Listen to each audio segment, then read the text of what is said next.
ಆಹಾ, ಈ ಮೋಹಗಳು, ನೇಹಗಳು, ದಾಹಗಳು ಊಹಿಪೆಯ ಸೃಷ್ಟಿಯಲ್ಲಿ ಹೃದಯ ಮಿಹುದೆಂದು ಓಹೋ ಆಹಾ ಎಂದು ನಮ್ಮ ಬಾಯಿ ಬಡಿಸುವುದೇ ಈ ಹರಿಬದೊಳ ಗುಟ್ಟು ಮಂಕುತಿಮ್ಮ.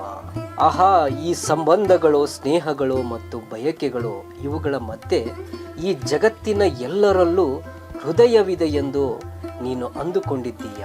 ಪರಸ್ಪರ ಮಾತುಗಳ ಅಟ್ಟಹಾಸದಿಂದ ನಿಮ್ಮನ್ನು ಅಂತಹ ಅಟ್ಟಹಾಸಕ್ಕೆ ಪ್ರತಿಕ್ರಿಯಿಸುವುದೇ ಈ ಜಗದ್ವ್ಯಾಪಾರದ ಗುಟ್ಟು ಎನ್ನುತ್ತಾರೆ ಮಾನ್ಯ ಗುಂಡಪ್ಪನವರು. ಜಗತ್ತಿನ ಪರಸ್ಪರ ಸಂಬಂಧಗಳಲ್ಲಿರುವ ಪೊಳ್ಳುತನವನ್ನು ಕುಹಕವಾಡುತ್ತಾರೆ ಡಿವಿಜಿಯವರು.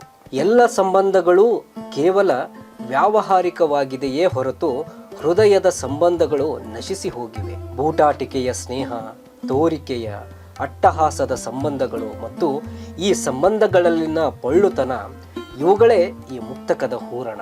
ಒಂದು ಮನೆ, ಆ ಮನೆಯಲ್ಲಿ ಗಂಡ ಹೆಂಡತಿಯರ ಸಂಬಂಧ ಕೇವಲ ಒಡಂಬಡಿಕೆಯಾಗಿ ಉಳಿದಿದೆ. ಪರಸ್ಪರ ಸ್ನೇಹ, ಪ್ರೀತಿ, ತ್ಯಾಗ, ನಂಬಿಕೆಗಳ ಆಧಾರದ ಮೇಲೆ ನಿಲ್ಲಬೇಕಾದ ಈ ನಂಟು ಇಂದು ಕೇವಲ ಒಡಂಬಡಿಕೆಯಾಗಿದೆ. ಇನ್ನು ಆ ಮನೆಯಲ್ಲಿ ತಂದೆ ತಾಯಿಗಳ ಜೊತೆಗೆ ಮಕ್ಕಳ ಸಂಬಂಧ, ಮಕ್ಕಳಲ್ಲೇ ಪರಸ್ಪರ ಸಂಬಂಧ ಎಲ್ಲವೂ ಹೃದಯವಂತಿಕೆಯಲ್ಲದೆ, ಗಟ್ಟಿ ಇಲ್ಲದೆ ಟೊಳ್ಳಾಗಿದೆ. ಅವರವರ ಅವಶ್ಯಕತೆಗಳನ್ನು ಪೂರೈಸುವ ತನಕ ಎಲ್ಲರೂ ಬೇಕು. ಇದರಲ್ಲಿ ಒಂದು ಸಣ್ಣ ಬೆಳ್ಳಿಗೆರೆ ಎಂದರೆ ಆ ತಾಯಿಗೆ ಮಕ್ಕಳೊಡನೆ ಇರುವ ಸಂಬಂಧ. ಇದರಲ್ಲಿ ಇನ್ನೂ ಸ್ವಲ್ಪ ಸತ್ವವನ್ನು ನಾವು ಕಾಣುತ್ತೇವೆ.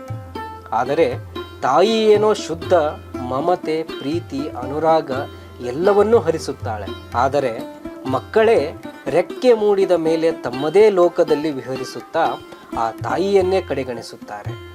ಹಾಗೆ ಮಾಡದೇ ಇರುವ ಮಕ್ಕಳಿದ್ದರೆ ಆ ತಾಯಿ ಪುಣ್ಯವಂತೆ. ಸ್ವಾರ್ಥಪೂರಿತ ಜನರೇ ತುಂಬಿರುವ ಈ ಸಮಾಜದಲ್ಲಿ ಹೃದಯವಂತಿಕೆಯನ್ನು ದುರ್ಬೀನು ಹಾಕಿಕೊಂಡು ನೋಡಿದರೂ ಕಾಣಸಿಗದು. ಅಕಸ್ಮಾತ್ ಯಾರಾದರೂ ಇದ್ದರೆ ಅವರನ್ನು ದುರುಪಯೋಗಪಡಿಸಿಕೊಂಡು ಹಿಂಡಿ ಹಿಪ್ಪೆ ಮಾಡಿಬಿಡುತ್ತಾರೆ ಈ ಲೋಕದ ಜನರು.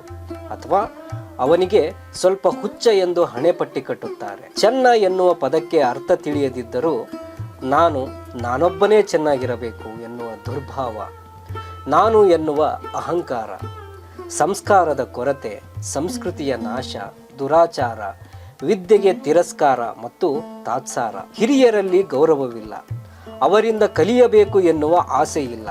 ಒಟ್ಟಾರೆ ಹೇಳಬೇಕೆಂದರೆ ಅಧಪತನ. ಹೃದಯವಂತಿಕೆಯ ಕೊರತೆಯಿಂದಲೇ ಎಲ್ಲ ಸಮಸ್ಯೆಗಳು. ಇರುವವರ ಮತ್ತು ಇಲ್ಲದವರ ನಡುವಿನ ಅಗಾಧ ಅಂತರ.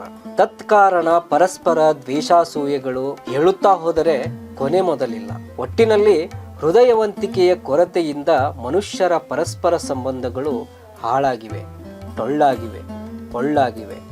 ಸಮಸ್ಯೆ ಏನೆಂದು ಗೊತ್ತು.